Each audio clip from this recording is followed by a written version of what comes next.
समझ आ रहा है क्या?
इस जग में क्या है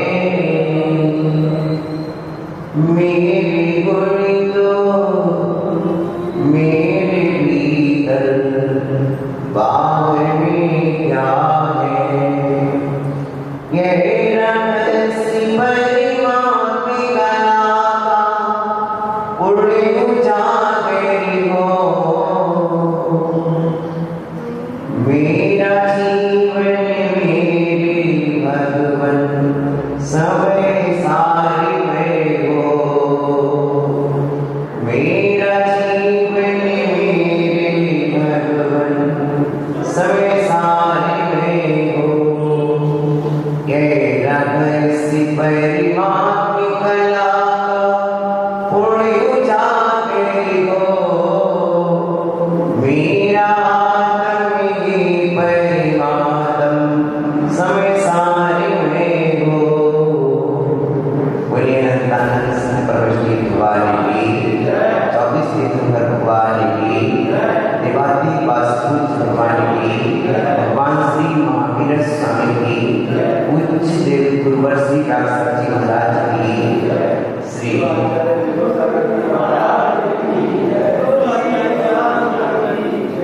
श्री समय सारी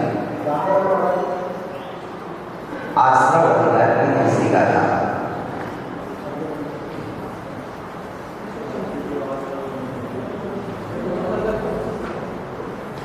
जैसे नाचार्य की 173 का था अमृतचंद्र की 166 का था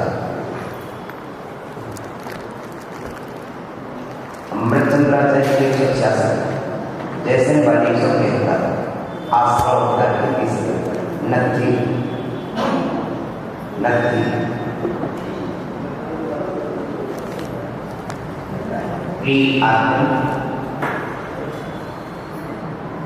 कथा का उच्चारण रत्न डालेगा रत्न आपके पास रखो फिर आप उसका मूल्यांकन करना नथिदु आसो बंदो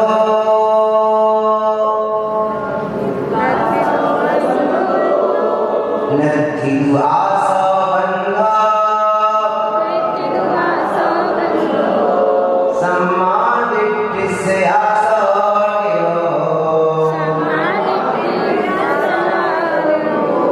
संदेह बिड़ी बत्ते जान सोते अमर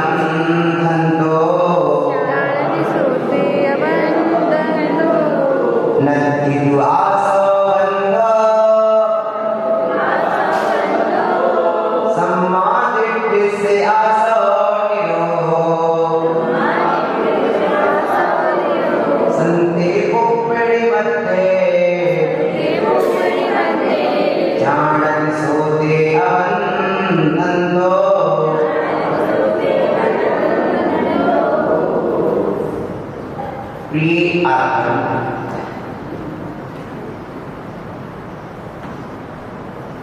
यह समय सारणी 173 की गाथा। यह दर्शा रही है ज्ञानी जीव के आश्रम नहीं होता। हम पढ़ चुके हैं मिथ्या, आयुर्वेदी, कसाय, योग भाव, संज्ञा भाव, असंज्ञा भाव जिनके विद्यमान हैं उनके आश्रम होता है। और प्रश्न ये आ गया कि इनके आश्रम होता है तो आश्रम किनको नहीं होता? क्या जगत में कोई ऐसा भी है जिसे आश्रम ना होता?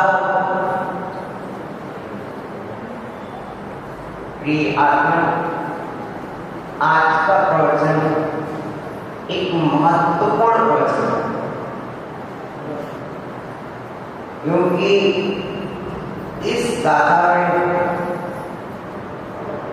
बहुत से जीव बहुत प्रकार से अर्थ समझे।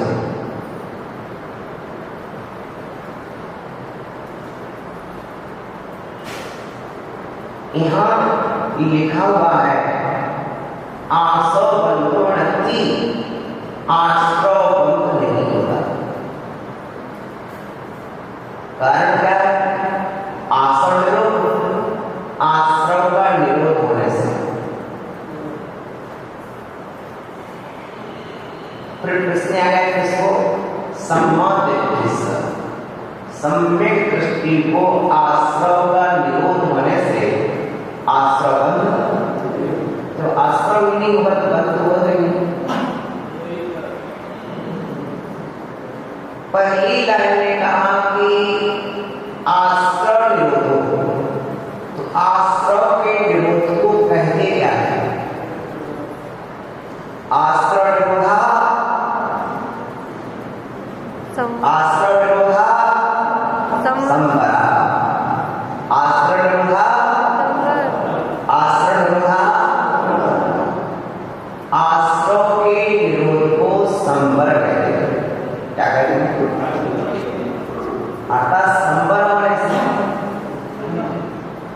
आश्रम तो नहीं, आश्रम नहीं होता है, नहीं होता, ऐसी बात तो है नहीं, होता तो है। फिर किसको नहीं होता, किसको होता, एक प्रश्न आ गया। तो पहली कारिका में कहा जहां मिथ्यात्व है, आयुर्वेदी है, कसाय है और योग है, वहां आश्रम होता है। और यहाँ कह रहे हैं कि आश्रम होता नहीं है। अब परस्पर अध्ययन करना है, एक ही आचार्य दो बातों को प्रस्तुत कर रहे हैं।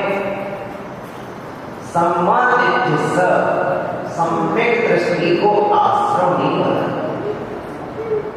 अब हमें जानना ये है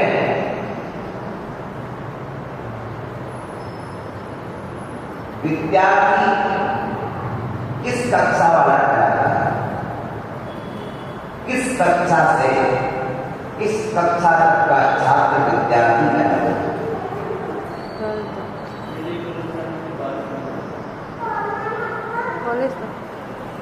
किस कक्षा से किस कक्षा तक पढ़ने वाला छात्र विद्यार्थी है?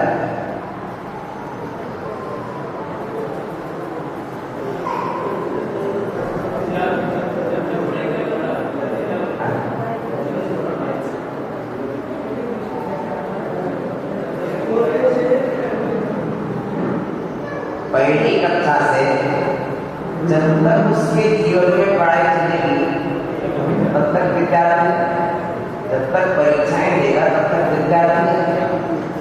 आपके स्कूल माना अनुसार है ना, ठीक है ना? उसी तरह यह सम्यक दृष्टि कहाँ से शुरू हुआ और कहाँ तक है? चतुर्थ गुण स्थान से सम्यक दृष्टि पना शुरू हुआ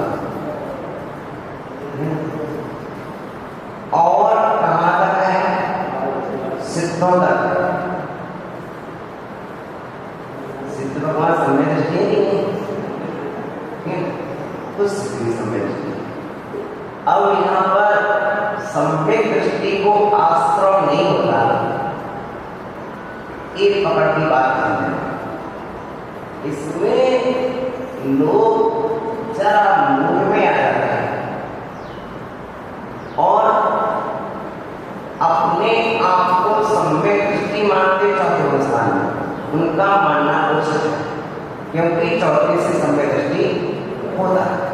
जैसे पहली कक्षा से विद्यार्थी होता है उसी तरह से चौथे से सम्यक दृष्टि होता है। लेकिन पहली कक्षा से विद्यार्थी कहाँ तक है?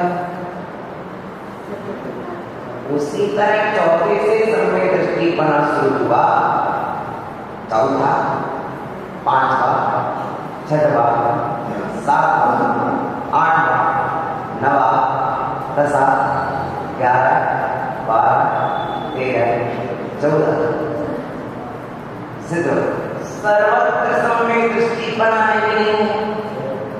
बोलो समझ रहे? अब इनमें से हम यदि ये चर्चा कर रहे हैं कि हमारे विद्यार्थी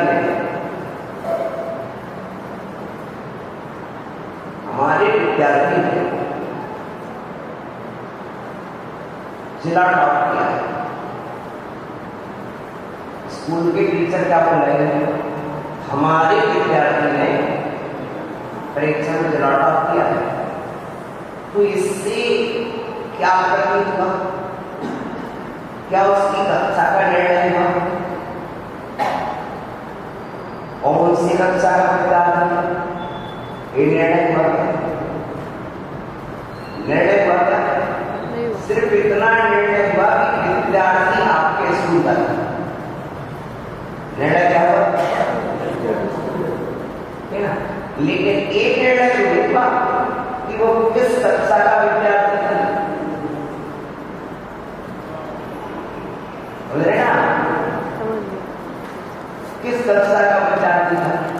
उसी तरह से यहाँ आश्रम का निरोध सम्यक दृष्टि का था, अर्थात सम्यक दृष्टि को आश्रय नहीं होता था।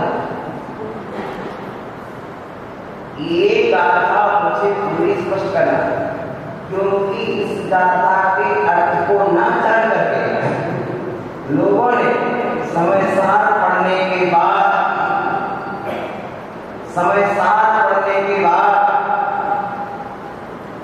आलू प्याज करना शुरू किया।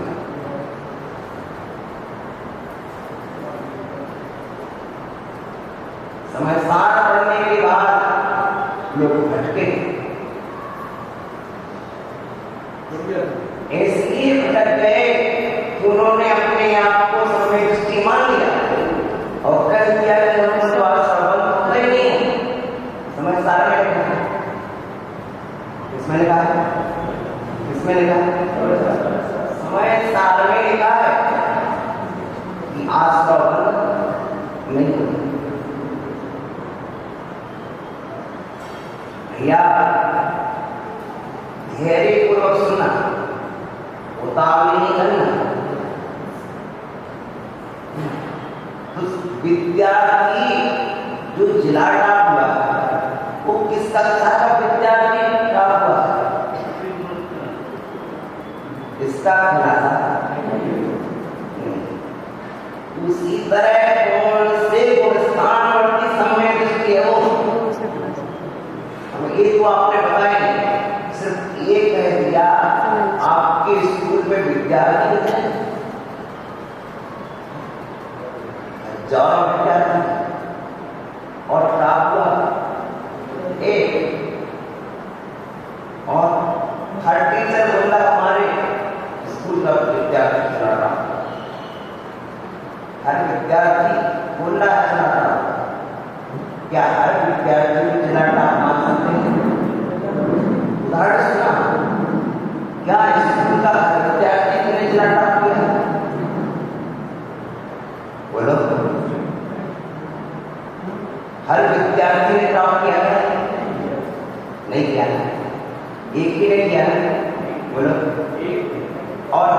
किसको मान्य है?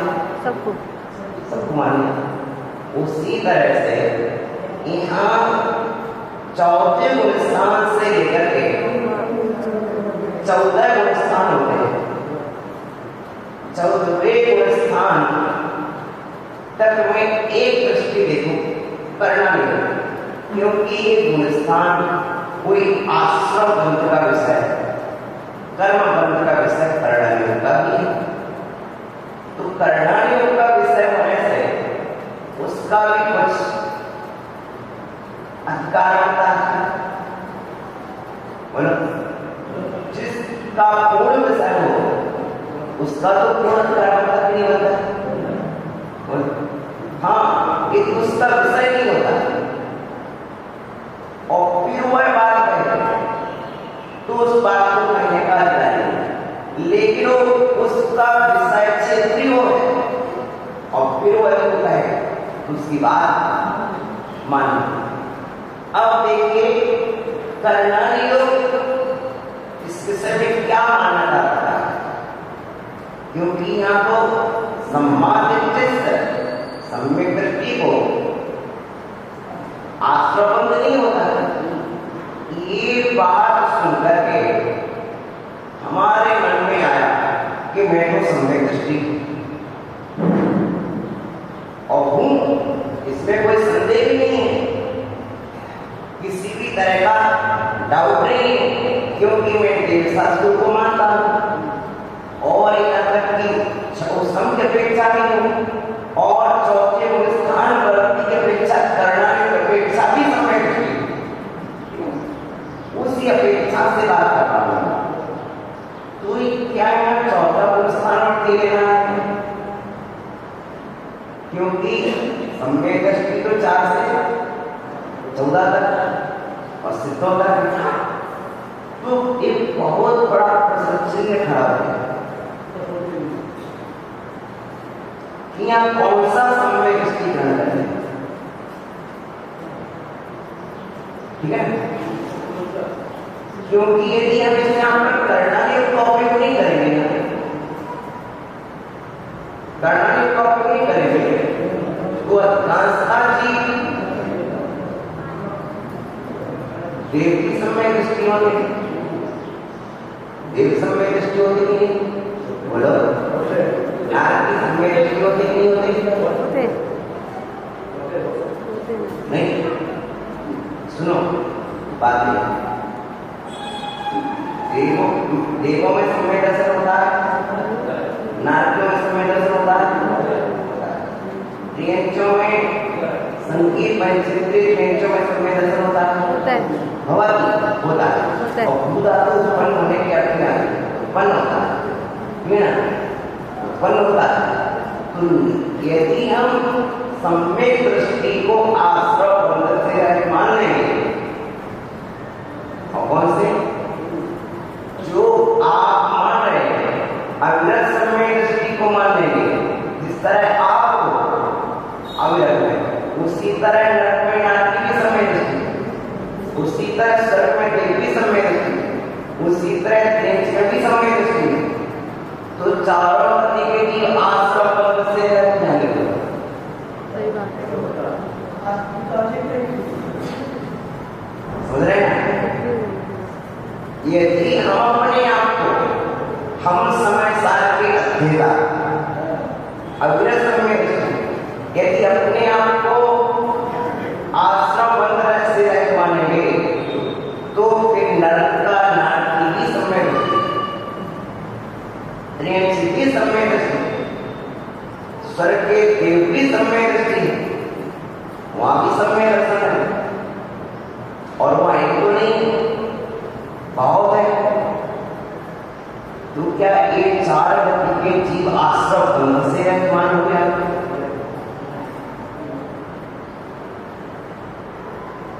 सुनिश्चित समाधान आवश्यक है।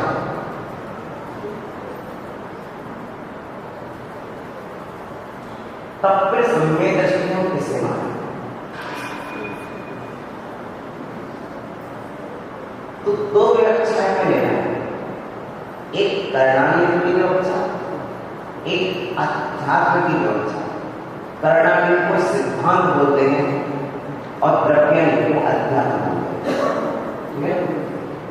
यहाँ एक अध्यात्म ग्रंथ है और करणाली का ग्रंथ है और सिद्धांत ग्रंथ है। तो सबसे पहले हमें ये जानना है, क्योंकि हम दोनों को अपनी भांति देते हैं। हमारे यहाँ जितना रुपए का मूल्य है उतना ही सिक्के का भी मूल्य करते हैं।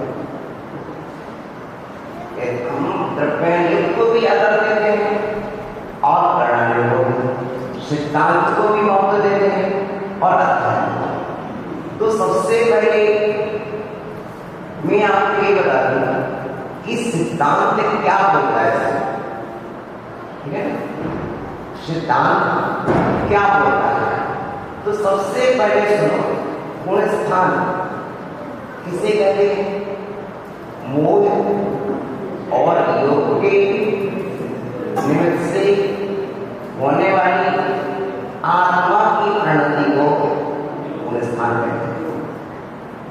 मूल प्लस योग इक्वल टू गुण स्थान।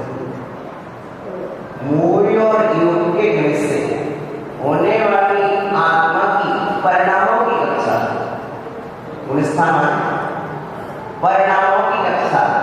कौन सी कक्षा? भावों की कक्षा तो गुण स्थान कहते हैं।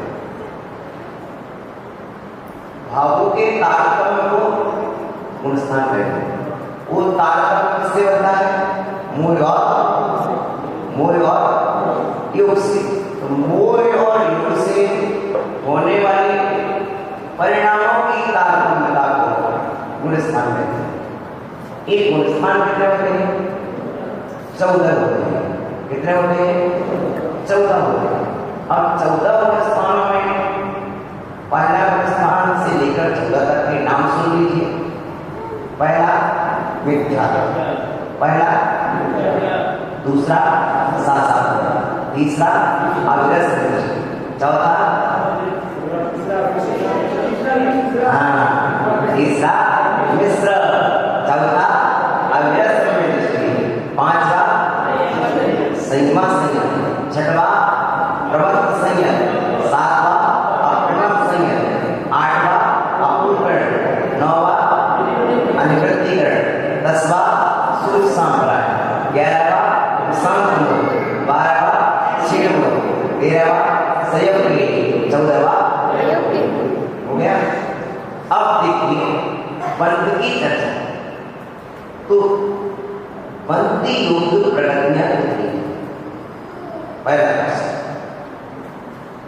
बंधी योग कर्म प्रगतियां कितनी है?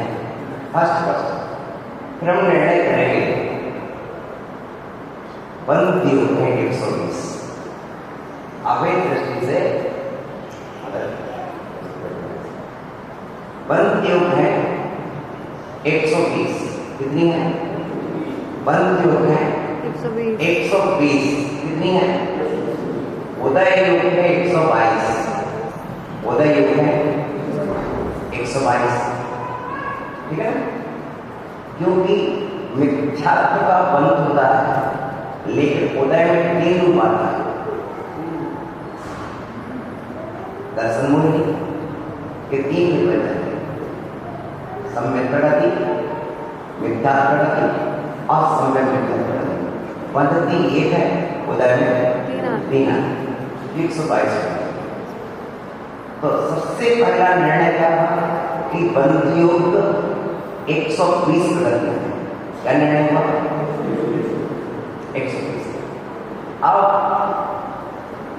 और आगे चलिए कि पहले वो स्थान में कितनी बनती है, कितनी नहीं बनती है, और कितनी बनते बनते आखिरी में छूट जाती है। ठीक है, पहले वो स्थान में मिथ्यात्व दशा में कितनी प्रगतियां बनती हैं, दूसरे में कितनी बनती है, इस क्रम से कहां तक बनती है, कितने गुण स्थान तक बनती है? कहाँ तक बनती है? 13वें गुण स्थान तक बनती है। कहाँ तक बनती है? 13वें गुण स्थान तक बनती है। वह कौन सा गुण स्थान है जिसमें आश्रव बंध नहीं होता है?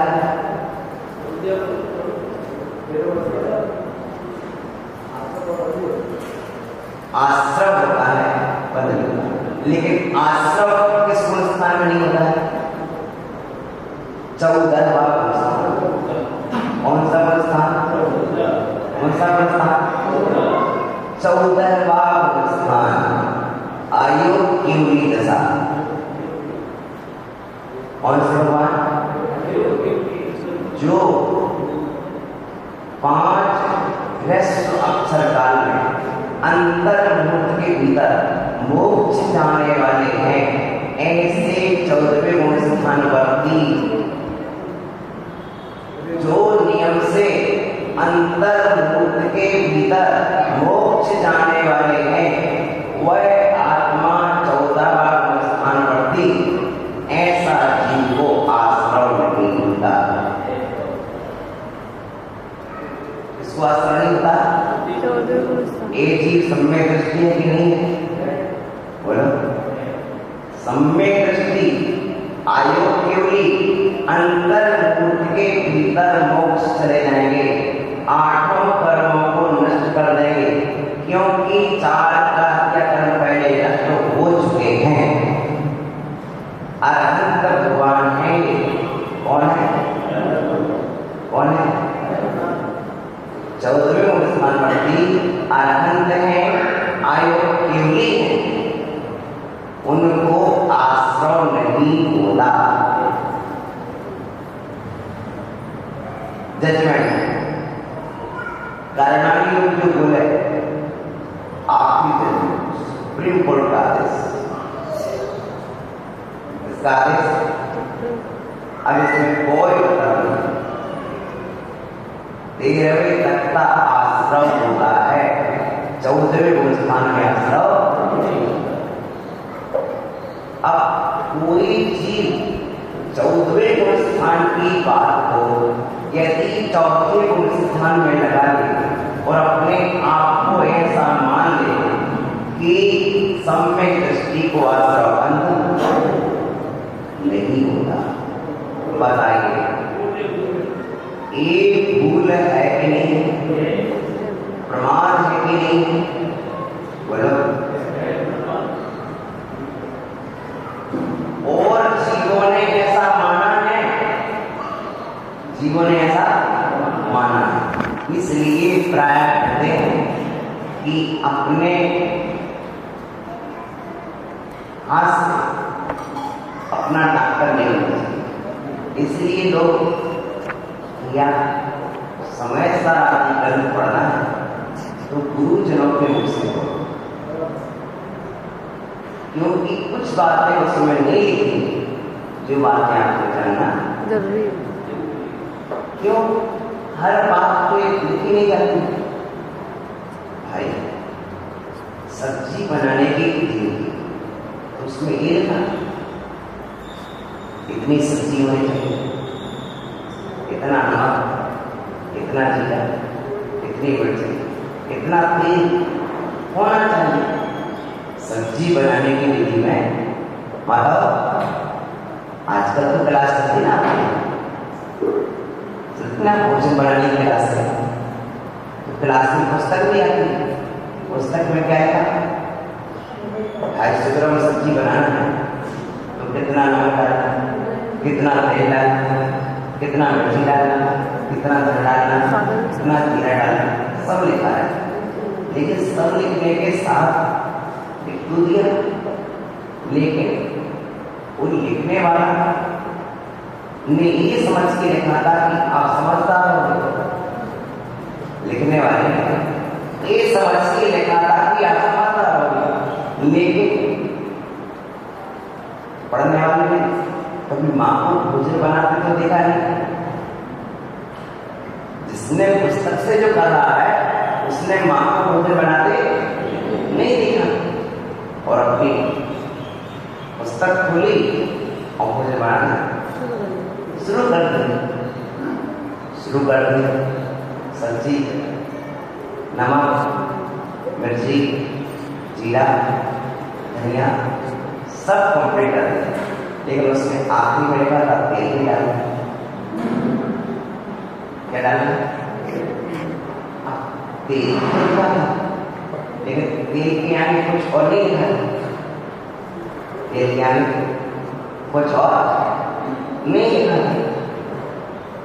अब क्योंकि विद्यार्थी था तो पढ़ने के लिए माँ ने कहा था, बेटा लाइट नहीं मिलेगी तो एक तेल लेके जाओ, तो कभी कम से कम दीपक जला के टिप्पी जला के पढ़ते तो रहोगे।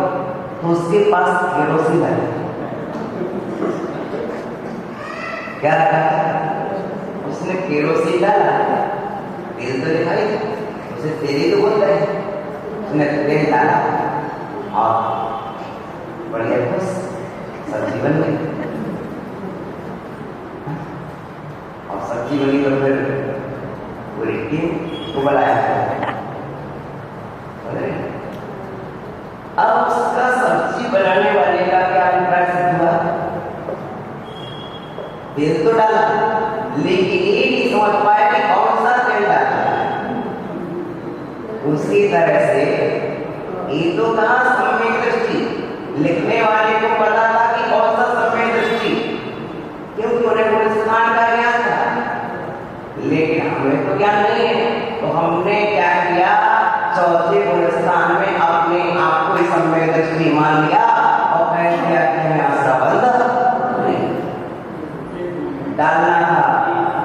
डालना था मूंगफली और सोयाबीन का तेल और डाल दिया केरोसिन।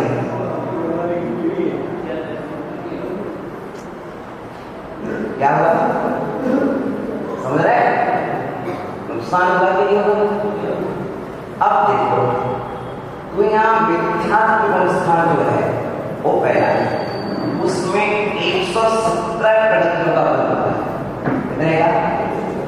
दूसरे में 101 प्रगति का बल होता है, तीसरे में 74 का बल होता है, चौथे में 77 का बल होता है। से बात चौथे को स्थान पर हुआ, कितने का बल होता है? 77 प्रगति का बल होता है। और फिर भी क्या मान बैठे कि बंद होता कितना? कितने का? 77 का होता है। कितने का? 77।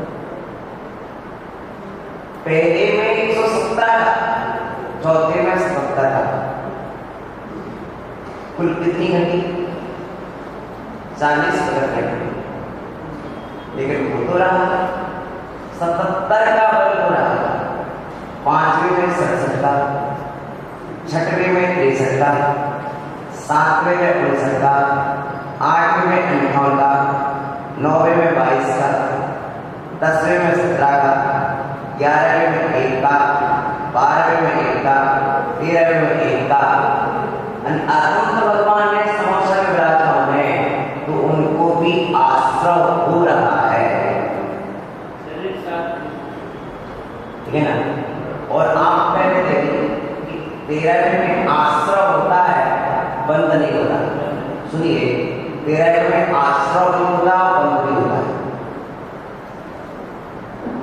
आश्रव भी होता है, बंद नहीं होता है।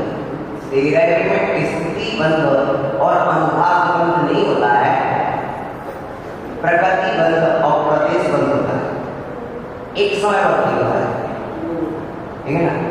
लेकिन वह आश्रव बंद, प्रकृति और प्रदेश बंद होता है। समझ रहे? आया और ठीक है ना? इसलिए लोग बोलते हैं होता है, लेकिन प्रकृति बंद तो है, प्रदेश बंद तो है। हो गया? 13वें गुण स्थान तक बंद है।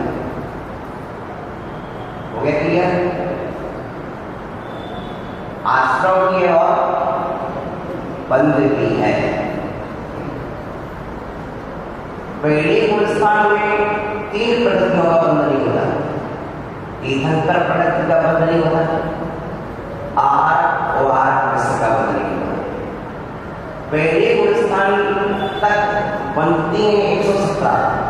लेकिन जब पहले गुणस्थान से आखिरी समय में जब चौथे की ओर चीज बढ़ने लगता है, ऐसे समय में अपनी लास्ट स्थिति में वह 16 प्रगतियां वही छोड़ देता है। जैसे स्थिति ये है कि आप सर्विस कर रहे हैं और जहां सर्विस करते हैं वहां आपका रूम नहीं है, तो आपने फर्नीचर तैयार कर लिया। तो आपने जो फर्नीचर बनाया है ऐसा फर्नीचर है कि निकालने में ज्यादा खर्च होता है, तो आप क्या करते हैं, वो फर्नीचर वही छोड़, ठीक है ना। उसी तरह से और जब तक वहां है तब तक यूज भी करते हैं, लेकिन जब आपका स्थानांतरण हो गया तो क्या करते हैं, आखिरी दिन तक क्या करते हैं, यूज करने पर भी क्योंकि जब वहां से निकलते हैं तो वहीं पर छोड़ देते हैं। उसी तरह से ये 16 प्रगतियां जो हैं मिथ्या पुरस्कार में जीवन भर बनेगी, लेकिन क्योंकि मिथ्या से ऊपर आ गया, चौथे स्थान की ओर आ गया, तो वे उसी में छूट जाए। समझ रहे? ये कहलाती विच्युति। क्या कहलाती? विच्युति। तो विच्युति कब होती है? उदाहरण से समझ गए आप, सर्विस पर है आपको बंगला मिला, लेकिन फर्नीचर आपने अपना लगाया, लेकिन ऐसा फर्नीचर सेट किया है कि वो उखाड़ोगे तो उपयोग का नहीं रहेगा, और उखाड़ने के पैसे और, तो आप क्या करते हैं, वही छोड़ देंगे, वही पर छोड़ देते। और जब तक सर्विस में रहेगी तो उसका पूरा उपयोग भी करते हैं। उसी तरह पहले स्थान में तो 16 का बंद हुआ, लेकिन जब चौथी की ओर आओगे तो पहले स्थान की आखिरी समय वो क्या हो जाएगा, वो छूट जाएगा, ठीक है ना। एक कहलाता बंद विच्युति। तो पहले स्थान में ऐसी 16 प्रगतियां 15 छूट जाती है, तो पहले में 16 का क्या है, बंद छूटना। अब अबंध की दशा तो पहले स्थान में भी बंद नहीं होता है, पहले स्थान में भी बंद नहीं होता, पहले स्थान में भी बंद नहीं होता। सुन रहे आप? किसका बंद नहीं होता? आश्रम में नहीं होता पहले। कौन सी प्रगति ऐसी? तीर्थंकर प्रगति का मिथ्या दृष्टि को आश्रम,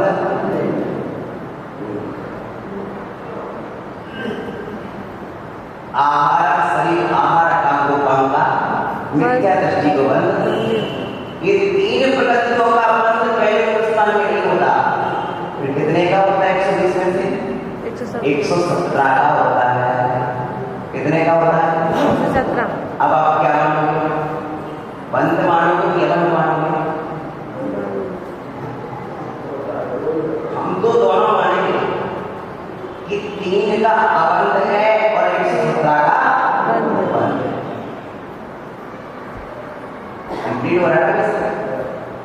पहले स्थान पर भी अबंध है, तीर्थंकर प्रगति की अपेक्षा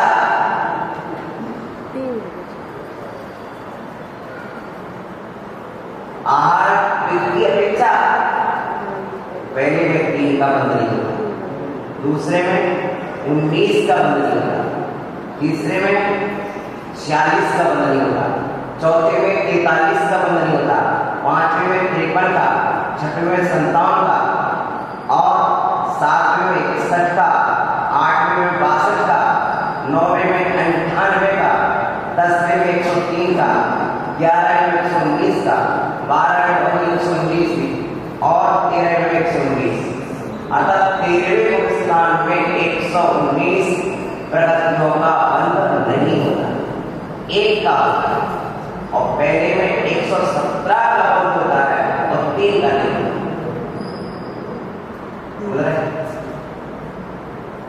ये बात बहुत मायने की है कि कहां कितने का बंध होता है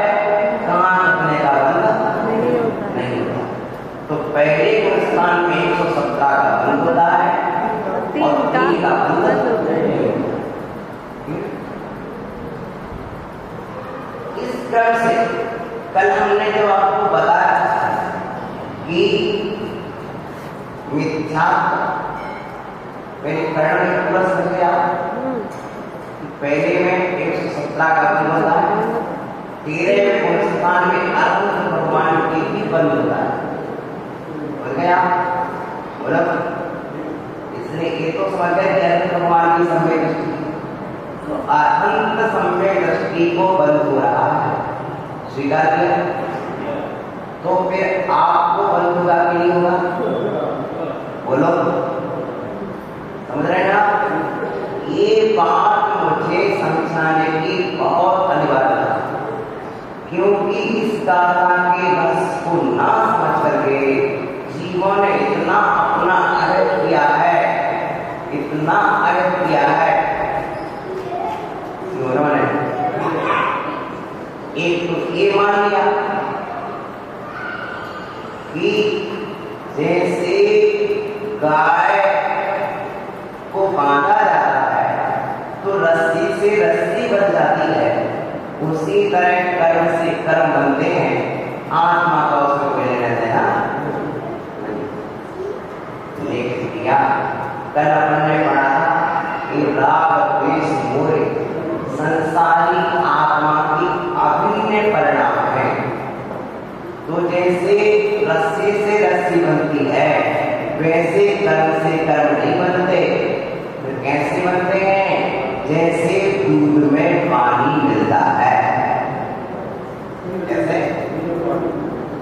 दूध में पानी मिला है, तो आपने गाय का दूध निकाला, भैंस का दूध निकाला, उसमें पानी था कि नहीं था?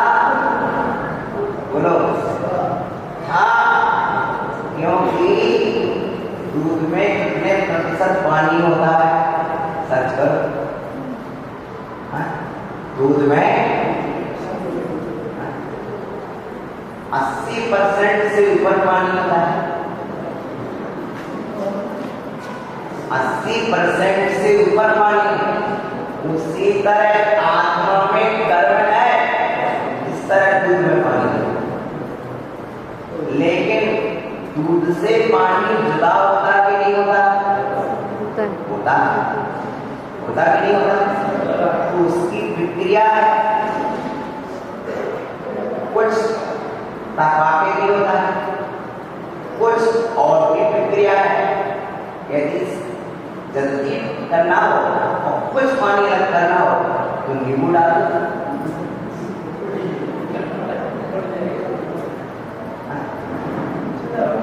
अरे छेना बन जाएगा, रसगुल्ला बन जाएगा।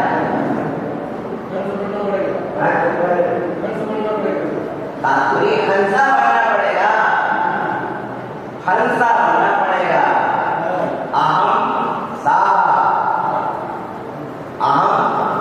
अहम सा, मैं वह हूँ, सो हम तथापि। कैसा?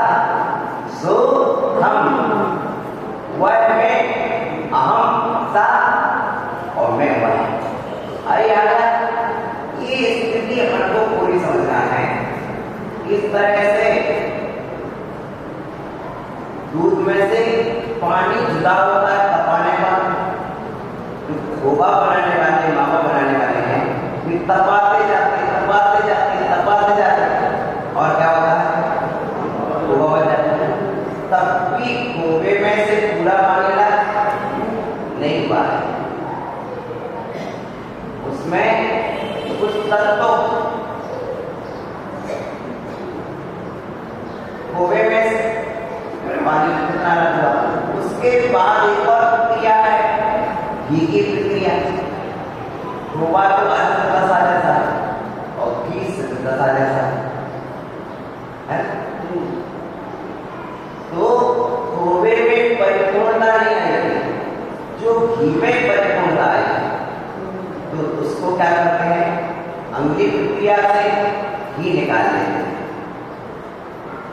तो जो घी है उसमें किंचित मात्र भी पानी नहीं, उसी तरह से भगवान में किंचित कर्म और अपने कर्म।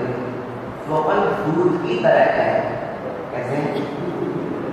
कि जिस तरह दूध में पानी रहता ही है, उसी तरह अभी कर्म अपने हैं, लेकिन वस्तुतः भी कर्म निश्चय दृष्टि से क्या दूध में पानी है? क्योंकि यदि होता तो कभी जुदा नहीं होता, और जब जुदा हो जाए वो शरीर में कल का टूट जाए, छूट जाए वो विभाव। दूध में पानी दिख रहा पर वो पानी दूध का नहीं है, पानी पानी का है, दूध दूध का है, दूध में दूध है, पानी में पानी है, पानी में दूध नहीं, दूध में पानी नहीं। यदि दूध में पानी होता तो 3 काल में जुदा, और जुदा हुआ है, इसका मतलब है कि दूध का नहीं। आपको स्वीकार करना पड़ेगा, ये निश्चय बात कि दूध में पानी नहीं है। ये व्यवहार बात है, वैज्ञानिक रिसर्च है कि दूध में 80% से अधिक पानी पाया जाता है। ये वैज्ञानिक रिसर्च है कि दूध में 80% से 92% तक पानी पाया जाता है। सुन रहे आप? तो दोनों में से कौन सा सत्य है? वैज्ञानिक आपके सामने रिसर्च करके बता रहे हैं और एक पानी अलग करके बता रहे हैं, और आप भी कुटिया से अलग कर रहे हो। तो दूध में व्यवहार से दूध में पानी है, अशुद्ध निश्चय से दूध में पानी है, शुद्ध निश्चय से दूध में पानी नहीं, क्योंकि उसका नहीं है पर उसका नहीं है। जो अलग हो गया वो मेरा नहीं है, तो हट गया वो मेरा नहीं। अरे आपने व्यापार किया, व्यापार में आपके पास 1 लाख की बिक्री हुई, क्या वो 1 लाख आपके? अरे 90,000 का माल लेके आए थे, वो तो दूसरे के है ना। उस समय तो आपको दिख रहे हैं कि 1 लाख है, लेकिन जिसका माल लेके आया वो चुकाना पड़ेगा ना। उसी तरह से दूध का पानी नहीं है। दुकानदार को मालूम है कि इसमें से मेरे से 10,000 है, बाकी 90,000 मेरे, लेकिन देखने वाले को क्या दिख रहा है? 1 लाख रुपए के पास, लेकिन दुकानदार को मालूम है कि 10,000 ही मिले। उसी तरह से निश्चय को दिख रहा है कि इसमें सिर्फ दूध है, व्यवहार को दिख रहा है कि इसमें पानी ही है।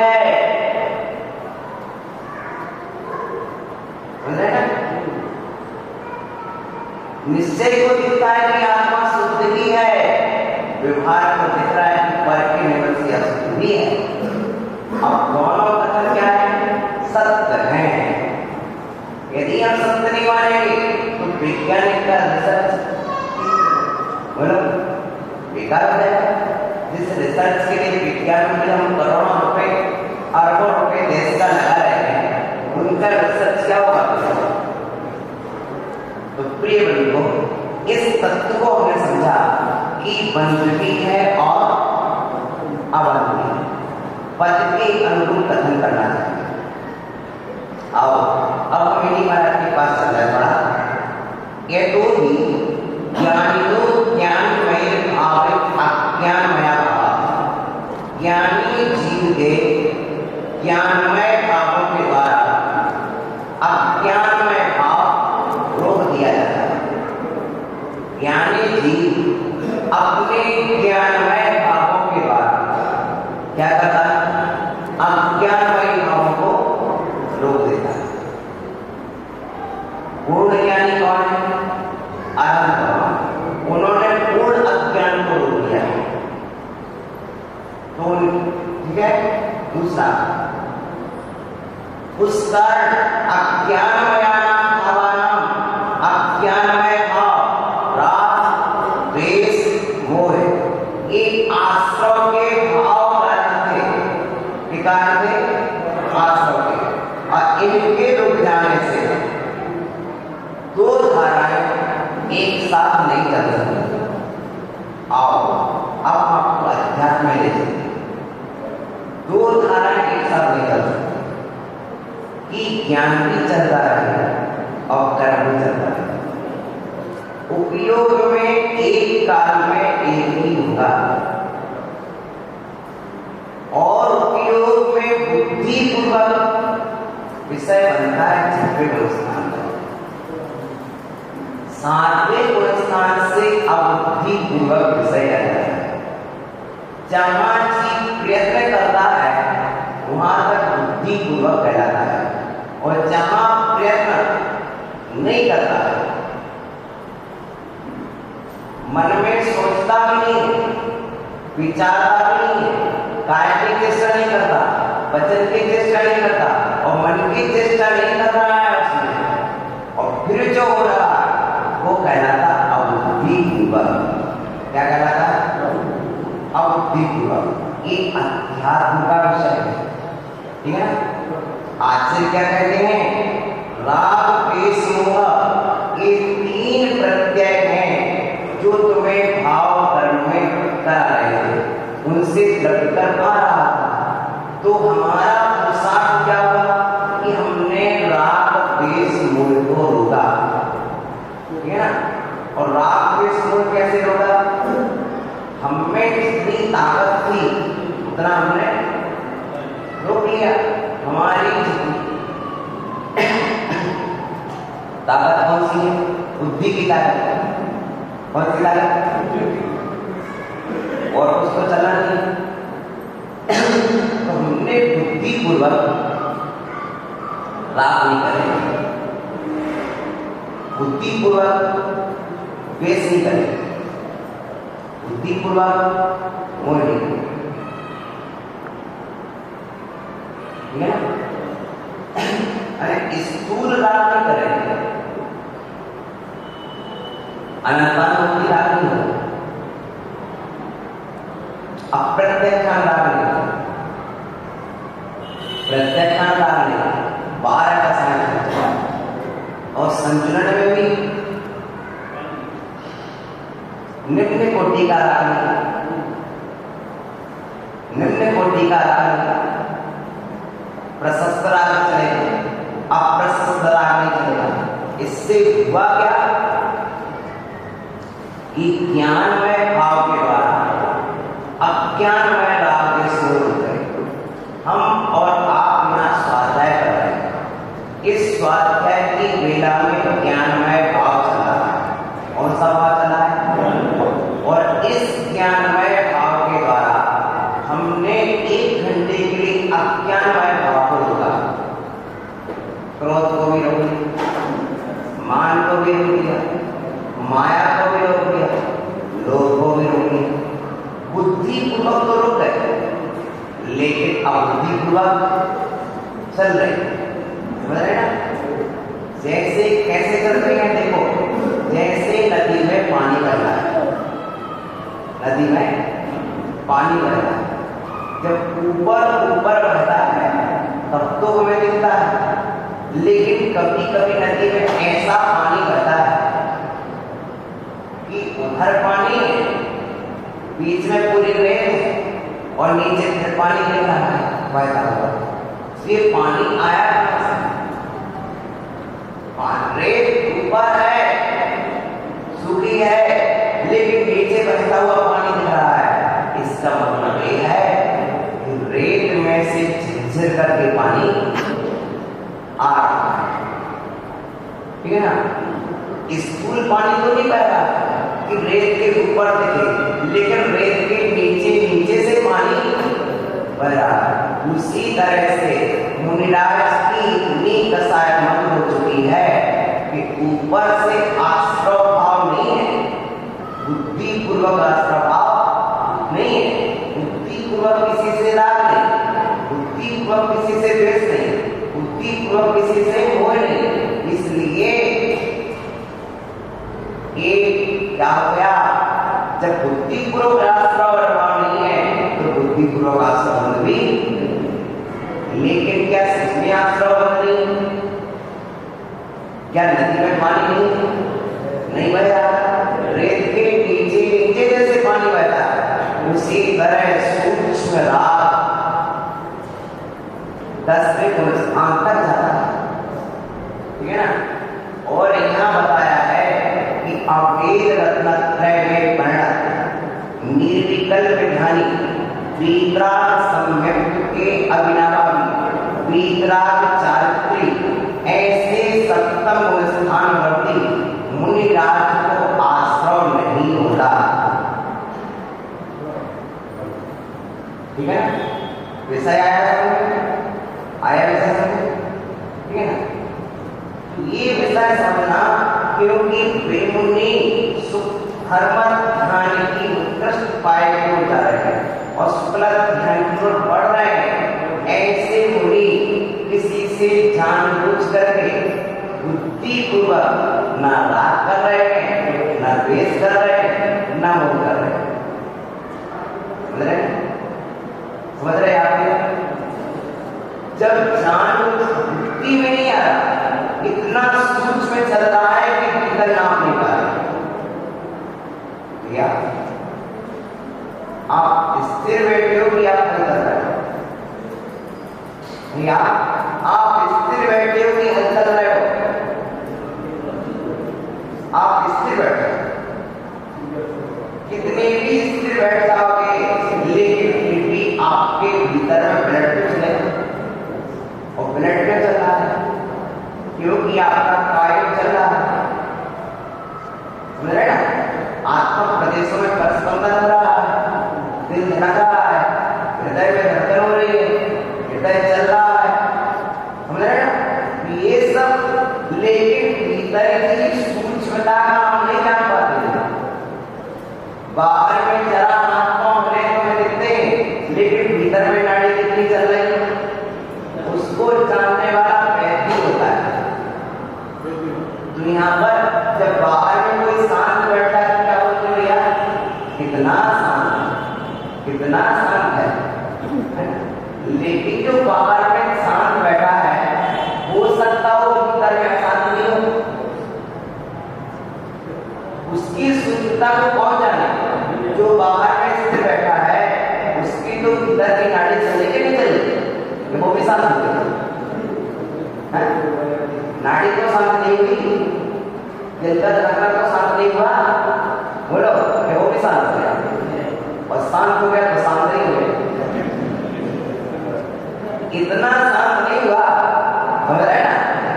शांत तो है, तू शांत है रहता, लेकिन इतना शांत नहीं कि नाड़ी भी शांत हो गई, हार्ट की धड़कन तो चालू। उसी तरह जिनको आश्रय नहीं है, उनको ऐसा आश्रय नहीं जो तीव्र संसार में भटका दे। आश्रय तो है, 7वें गुण स्थान से 13वें तक आश्रय है, लेकिन वैसा आश्रय नहीं है जैसा आश्रय, वैसा उद्धव नहीं कर रहा है जैसा उद्धव पहले कर रहा था। तो क्या बोल रहे थे? शांत है हमारा, कभी पूछते कि नहीं पूछते? साथ में गाया के समय भैया डरता कैसा है? शांत है, शांत है। जो खासियत तो नहीं खाती भैया, लड़का कैसा है? शांत। कछु खासियत तो नहीं है, खासियत तो नहीं है, नहीं खाती है, मतलब हाँ समझ गया, मतलब समझ रहे ना।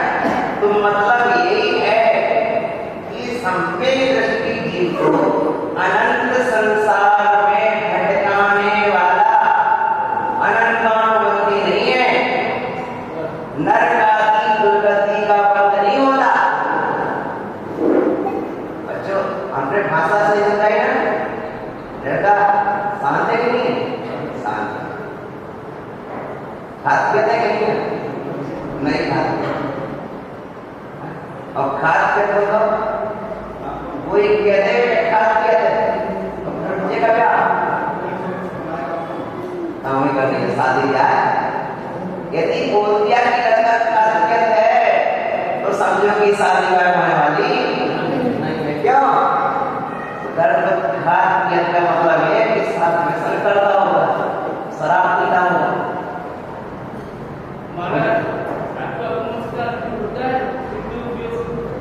हाँ, सातवें प्रस्थान के दो भाग होते हैं,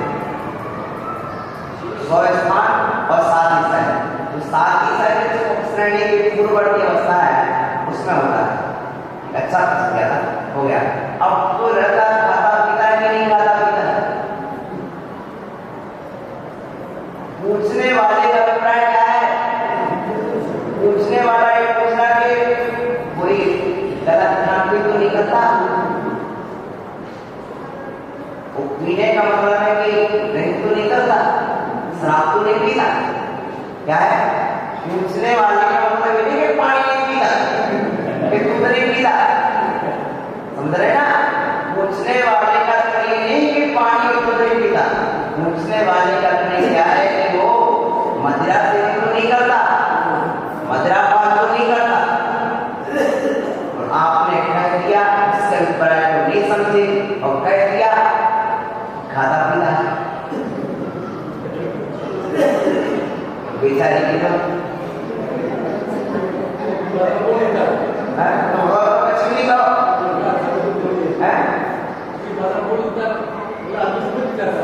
हाँ हाँ नहीं, लेकिन वो इसे पूछी जा और कौन इनसे पूछ तो क्या बोले?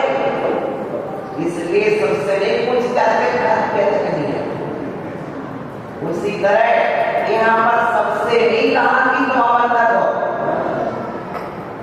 सबसे नहीं कहा अवंता हो। या ये ध्यान रखो, लड़का खाता पीता नहीं है, वह भी तो दिन में खा रहा, वह भी तो दूध भात खा रहा, फिर जी कैसे रहा? यदि आश्रय बंद नहीं है तो संसार में कैसे रह रहा? ठीक है ना? जब खाता पीता नहीं है तो जी कैसे रहा? आश्रय बंद नहीं तो संसार में क्यों रहा? क्योंकि आश्रय बंद नहीं हो तो अंतर्मुख के भीतर सबसे अंतर मुख में मोक्ष चला जाता। 5 अक्षर काल के भीतर मोक्ष होता है आश्रय होते ही। अपेक्षा है, अपेक्षा है जैसा आश्रय पहले उस स्थान में होता है वैसा आश्रय चौथे में नहीं होता। जैसे सात व्यसन दूसरे जीव करते हैं, खाते पीते हैं, वैसा हमारा नहीं था। समझ रहे? जैसा मिथ्या भाषा में 70 कोड़ा कोई सागर का बंद होता है, नरक आदि का बंद होता है, वैसा बंद चौथे में नहीं होता। और जैसे चौथा में नहीं होता उससे हमें 5वें में अवंतक है, 5वें के बजाय 6वें में अवंतक है, 7वें में अवंतक है, और 7वें में तक तो बुद्धिपूर्वक भी बंद होता है। लेकिन 7वें से अतिशय भाव से अब बुद्धिपूर्वक वहां तो उसको स्वयं भी पता नहीं, या स्वयं भी पता नहीं है, स्वयं भी पता नहीं है कि कितना आश्रय हो रहा, क्योंकि बाहर में कोई क्रिया ही नहीं चल रही। बाहर में तो ध्यान चल रहा है, लेकिन सूक्ष्म परिणाम रसायनों का भी चल रहा है। क्या करें भैया? मालूम है बुखार भैया, बुखार जब 100-102 डिग्री आ जाता है तब तो लोग बुखार को बुखार बोलते हैं। 4 डिग्री नहीं बढ़ी, बड़ी डिग्री 3-4-5 डिग्री बड़ी हो रही। जब तक 97 तक था तब तक किसी ने बुखार नहीं बोला। 97 डिग्री तक किसी ने बुखार बोला क्या? बोलो, क्या ताप नहीं है? बोलो। जब डॉक्टर चेक करता है कि जीवित है कि मृत्यु है तो उसी थर्मामीटर से चेक करता उसमें देखता है कि अभी ताप है तो जीवन की आशा, और तुमने क्या कह दिया कि ताप है, ताप में बुखार, ताप है कि नहीं है? तो आपने कह दिया ताप है ही नहीं, बिल्कुल ताप नहीं है। जब 102 पर था, 103 पर था, तो आप घबरा रहे थे क्या होगा क्या होगा, और 97 पर आ गया तो आपने क्या कह दिया कि बुखार है ही नहीं, है ही नहीं। 98 पर भी आ गया, 100 पर भी आ गया, तब भी आपको साहस बंद गया कि अब तो बुखार उतर जाए। समझ रहे हैं? उसी तरह जिसका विख्यात तो निकल गया है, उसके भीतर में सांस आ गया कि अब तो सब निकल जाए। क्या हुआ? ये है चिरवाणी को समझने की कला।